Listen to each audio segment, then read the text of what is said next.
The legendary seafaring warriors known as the Vikings and their pantheon of gods from Norse mythology have fascinated audiences around the world. Quite recently, with the advent of shows like The Viking, How to Train Your Dragon, Thor, and of course, Vinland Saga, their popularity has been at an all-time high. These were hardy men who looted and pillaged across the seas, but that's not all there is to them. The Vikings were great explorers as well, whose voyages across the mighty oceans led them to discover many new lands. They even traveled all the way to the northern parts of the North American continent, which they dubbed Vinland. This was long before Christopher Columbus landed on the New World, and hence challenges the well-accepted notion that the Spanish explorer was the discoverer of the Americas. There are many etymological origins for the term Vinland, but it is largely assumed that the term is derived from the word vin, which can mean meadows or pastures. Therefore, most assume that Vinland was meant to signify a fertile, beautiful land with lush meadows, a veritable paradise where the Vikings could settle far from their cold, frigid homelands. Their journey to Vinland is recorded in two Icelandic sagas known as the Saga of Eric the Red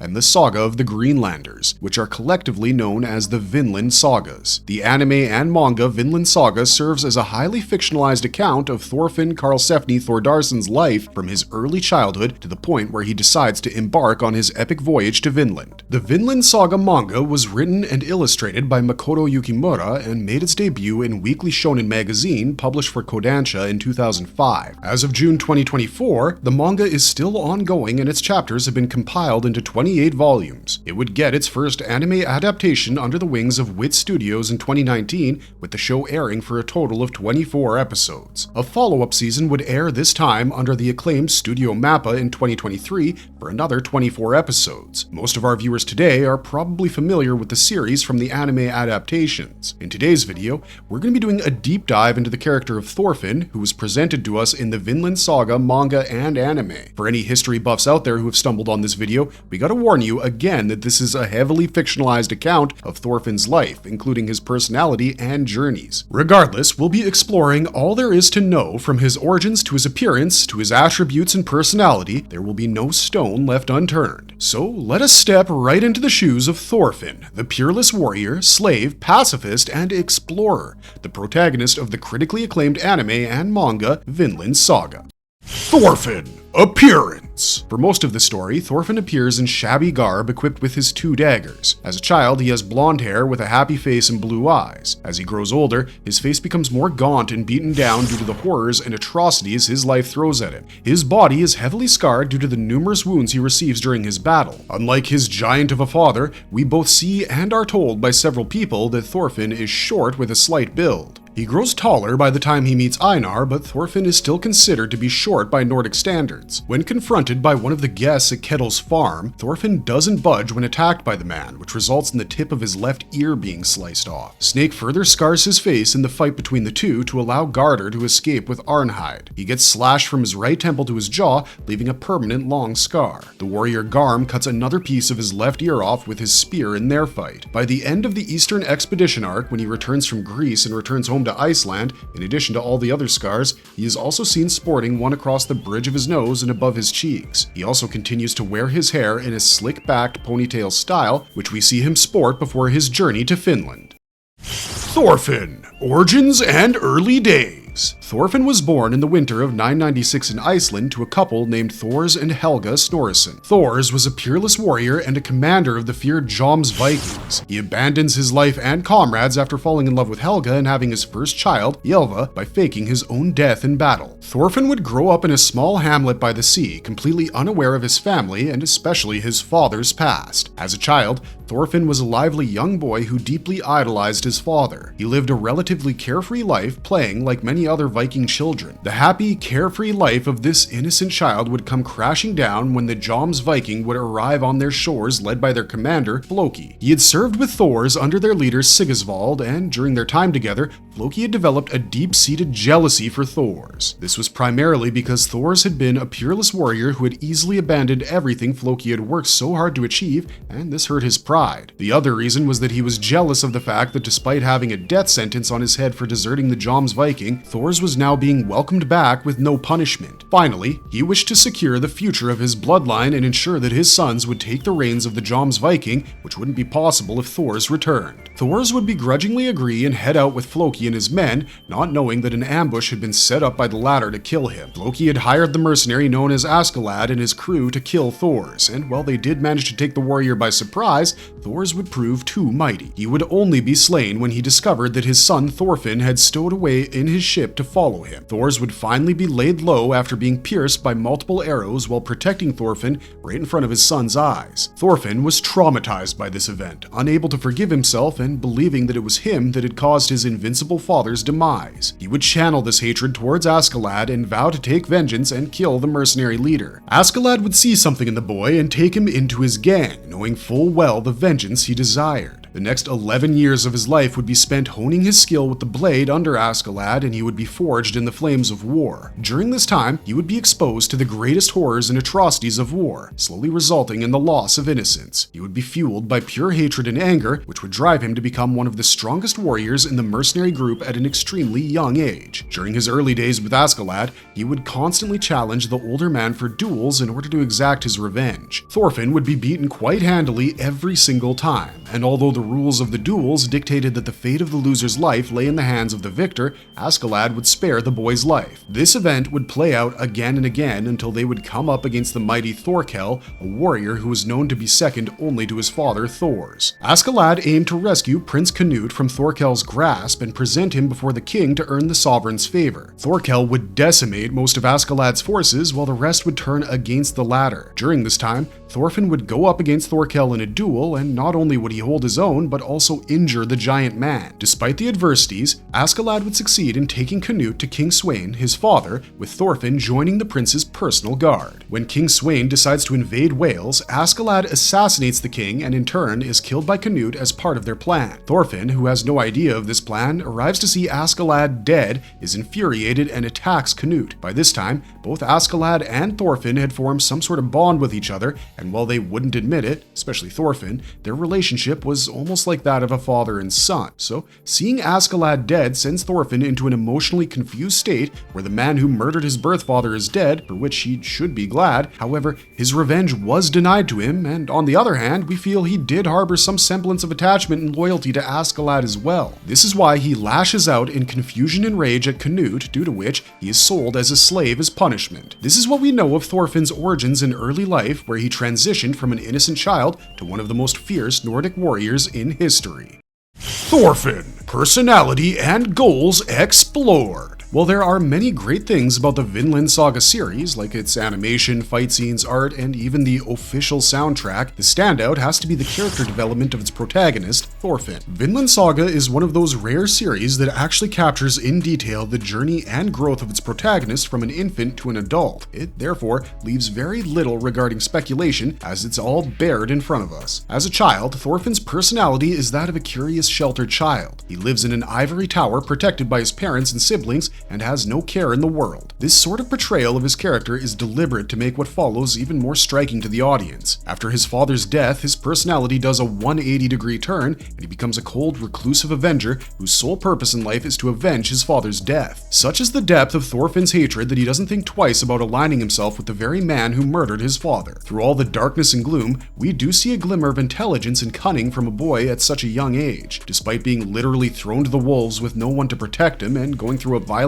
emotional turmoil within, he's smart enough to know that his only chance of survival and vengeance is by joining Askeladd. In battle, he's often shown as a headstrong foe who's exceptionally brave. No matter the odds, Thorfinn never denies any demands made of him just so that he can earn the right to challenge Askeladd to duels. His confidence in his skills is so great that he even goes up against Thorkel, who is seen squashing multiple opponents like ants. As a young boy and a teenager, his only goal was to kill Askeladd in a proper duel. Everything that he did, from exposing exposing himself to atrocities, killing innocents, and even protecting his father's murderers, he did to reach his only goal. We get to see a slightly different side of him during his interactions with Prince Canute. While everyone observes that Thorfinn has been able to bring out a different side to the usual shy prince, not many notice that his behavior isn't normal either. Due to the amazing skills he displays and the feats that he accomplishes, it's easy to forget that when he meets Canute, Thorfinn is still a young teenager. If you've been paying attention to the story, ever since he became a mercenary, Thorfinn has mostly been in the company of adult men. The time he spends with Canute is perhaps the only time where he's able to interact with someone of his own age. Thorfinn, who's usually intense and not a man of many words, is seen being snarky and condescending, which is a vast improvement for someone who's always only been obsessed with his goals that we mentioned earlier. The two share a banter that's fairly akin to that seen between good friends or siblings. One of the tragedies regarding Thorfinn's personality and goals during this phase of his life is that having been consumed by emotions like rage and a desire to avenge his father, the stronger he grows, the further he moves away from what his father wants from him. Thor's had understood the true meaning of being a warrior, but Thorfinn, while trying to be strong like him, moves further away from his father's ideals. With the death of Askeladd and his purpose for living having been removed, when we meet Thorfinn again in Season 2, he's a remarkably changed man. While working as a slave on Ketil's farm, Thorfinn's aggression and fire for combat seem to have died out along with Askeladd. Thorfinn is seen as having given up the way of the warrior. In this phase of his life, he seems to have become a much calmer person, though he's still haunted by the deeds of his past. Visions of his father and Askeladd torment his dreams as he tries to make peace with his past. It seems to have finally begun to dawn on him the impact of all the lives he took as a teenager consumed by vengeance. At this point in time, Thorfinn has no concrete goals, having lived the better part of his life in pursuit of his goal to kill Askeladd. He's a lost soul that merely exists. We can see that with the dead look on his face when he and Einar meet for the first time. Only after meeting Einar does he start having a semblance of a goal, i.e. to earn his freedom from Ketil's farm. Things, however, take a turn once again due to certain events that take place during his stay there. The only time he takes up arms once again is when he tries to help Ketil's slave consort, Arnheid, escape with her husband, Gardar. He fights the leader of the mercenary band Snake despite having vowed to never take up arms ever again. All this was for naught, as Gardar is killed by Snake and Arnheid is apprehended. Ketil returns from Denmark after a failed negotiation with Canute in an ill temper, and upon discovering that Arnheid tried to escape, flies into a rage, mercilessly beating up the poor woman despite her begging for mercy and telling him she was with his child. Devastated and horrified by what had just transpired, the duo, along with Leif and others, try to escape after news arrives of Canute's impending invasion of the farm. Arnheid sadly succumbs to her injuries while the group is trying to escape. Deeply saddened by this, Einar and Thorfinn vow that they will find a place where their people will no longer lose their lives meaninglessly or be sold into slavery. They would go to Vinland, far away from war and misery, where tragedies like Arnheid would never come to pass. He wishes to achieve this not with the strength of arms, but through peaceful means. Upon meeting Canute, he asks him not to attack Ketil's farm, and when the king refuses,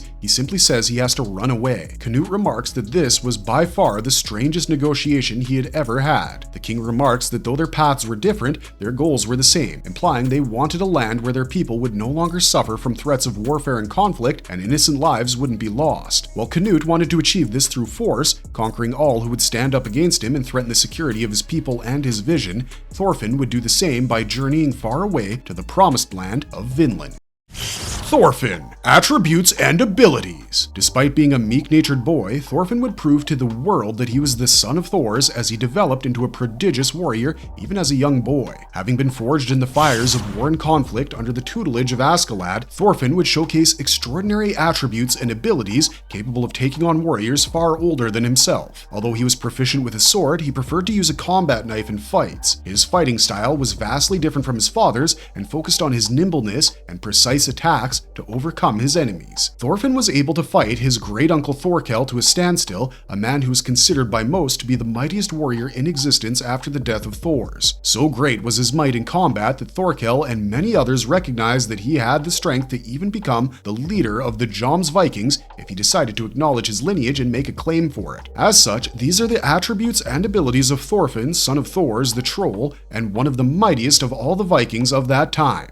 Incredible agility and speed. Being a lot smaller in stature, both in terms of height and size, especially as a child, Thorfinn honed his agility to an extreme degree. In his early days as a part of Askeladd's gang, we see him taking out numerous foes in quick succession. Using his superior agility, he is seen being able to clamber up a fort wall in next to no time, and not only that, he goes on a rampage, killing several foes in the blink of an eye. As his weapon of choice is a pair of daggers, he uses his agility to great effect to dodge his opponent's attacks while opening up angles to deal with the fatal blow. He's seen performing dodging maneuvers you would ordinarily only see in kung fu films or the Matrix. Even after having laid down his arms for a time, he is shown to retain most of his combat prowess and agility when fighting with Snake. During this fight, he displays his extraordinary agility by showing some inhuman reactions to dodge the Snake's surprise draw attacks. He's acknowledged by Garm as the only warrior to have dodged his spear successfully. Garm is a character that has yet to appear in the anime adaptations, as he debuts in the Eastern Expedition arc of the manga. He serves as the antagonist of that arc, with his only desire being to fight to the death. In his own twisted way, he considers Thorfinn his friend. Safe to say that after having been acknowledged by such mighty warriors, Thorfinn is perhaps one of, if not the swiftest warrior in the Vinland Saga.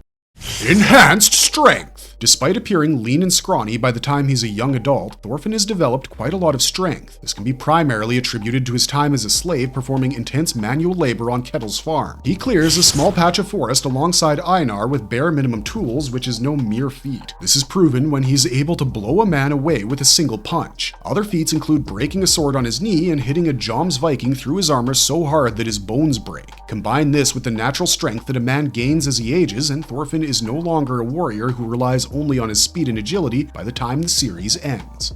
Supreme Durability! Throughout the series, Thorfinn displays some impressive feats of durability. As a child soldier, he has to withstand blows from adversaries far older than him. Even if he was swifter than most of them, it's hard to imagine that he went completely unscathed during his fights growing up. In a war zone, we don't think any of his opponents were pulling their punches either, as it doesn't really matter who you're facing under such circumstances, it's kill or be killed. There's also the harsh training and duels he underwent against Askeladd, and he barely held back against the boy. We can, in fact, say that bar permanently crippling the boy, Askeladd held no quarters against Thorfinn during their duels. Thanks to such an upbringing, he was able to transform into a warrior capable of rivaling his father's name at a young age. He was also able to endure the severe beating handed out to him by Drott in order to earn the right to meet Canute. He took a total of 100 blows from Drott, who was an extremely strong man. Despite this, Thorfinn continued to rise up again and again, leaving everyone who witnessed this event shocked and earning him all their respect. The true testament to Thorfinn's durability is not the number of blows and attacks he had endured through his harsh life,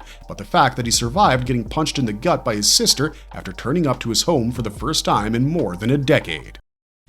Marvelous Verdict! With the manga still going strong, we hope that we get to see more of Thorfinn's journey adapted into anime in the future. The ending of Season 2 seemed pretty definitive because of the way it was presented to us, but one can always hold out hope. It's remarkable to see the development of Thorfinn's character from a young, sheltered boy to a youth consumed with rage and vengeance to an apathetic, soulless young adult who finally turns his life around and becomes a man able to stand toe-to-toe with the king and share his dreams. He also finally understands his father's meaning of a true warrior. By the end of the second season in the anime, Thorfinn is able to finally forgive himself and move forward in life in search of Vinland, which fascinates him even as a mercenary. The story of Thorfinn is incredibly inspirational, as it teaches us that it's never too late to turn our lives around, no matter how much we're surrounded by harmful energies or emotions. He also teaches us the power of forgiveness, which is not just meant for others, but for ourselves as well. It is a deeply profound anime that deals with themes of loss, innocence, growth, forgiveness, mental health, pride, and more. There's an old saying that goes, when you hold on to a grudge, you better dig two graves, one for the person whom you wish ill and the other for yourself. Thorfinn's character displays this perfectly in his early days. The beauty of it all is how he's able to overcome it. We hope that we've managed to pique your interest regarding this anime and manga, and if we did, you should definitely go check it out,